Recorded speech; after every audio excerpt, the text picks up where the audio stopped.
வணக்கம் சார். மீனாட்சி. மீனாட்சி வணக்கம். மீனாட்சி சார் வணக்கம். நிறைய பேருக்கு ஒரு சந்தேகம் இருக்குது. உங்கள் நண்பர் குற்றச்சாட்டில் இருக்கார், விசாரணை நடக்குது, தீர்ப்பு நீங்கள் சொன்ன மாதிரி நீதிமன்றம் தான் சொல்லணும், அதில் எந்த இதுவும் இல்லை. இவ்வளோ வருஷம் நீங்கள் நண்பராக இருக்கும்போது அவர் என்ன தொழில் பண்ணார், சட்ட விதி இல்லாமல் மறைமுகமாக என்ன தொழில் பண்ணாருன்னு அது உங்களுக்கு தெரிஞ்சிருக்க வாய்ப்பு இல்லை. ஆனால் அந்த பணம் அப்படிங்கிறது வெளியே வரும்போது உங்களுக்கு எந்த இடத்துலையுமே சந்தேகம் வரலையா? இவ்வளோ பணம் எப்படி வந்தது, அவர் பின்னணி என்ன? ஏன்னா இவ்வளவு நெருக்கமாக இருக்கும்போது எந்த இடத்துலையோ எந்த காலகட்டத்திலையும் அந்த சந்தேகம் உங்களுக்கு வரலையா? இந்த கேள்வியை லைக்காவுடைய ஓனர்கிட்ட என்னைக்காவது கேட்டிங்களா? சுபாஷ்கரன்ட்ட என்னைக்காவது கேட்டிங்களா? அவங்க ஒரு சட்ட ரீதியாக ஒரு தொழில் ஒன்று பண்ணுதாங்க லைக்கான்னு. அவருக்கு என்னென்ன பிரச்சனைலாம் யூரோப்பில் இருக்குன்னு தெரியுமா உங்களுக்கு? அப்புறம்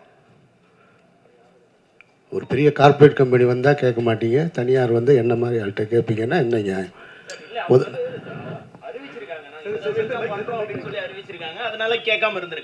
சார் அவரும் அங்கே வந்து அவர் மேலே ஒரு குற்றப்பதிவு இருக்கா இல்லையா? லண்டனில் இருக்கா இல்லையா? இருக்கு. யாராவது கேட்டாங்களா? ரஜினி சார் கேட்டாரா? விஜய் சார் கேட்டாரா? அப்போ என்ன ஏன் கேட்குறீங்க?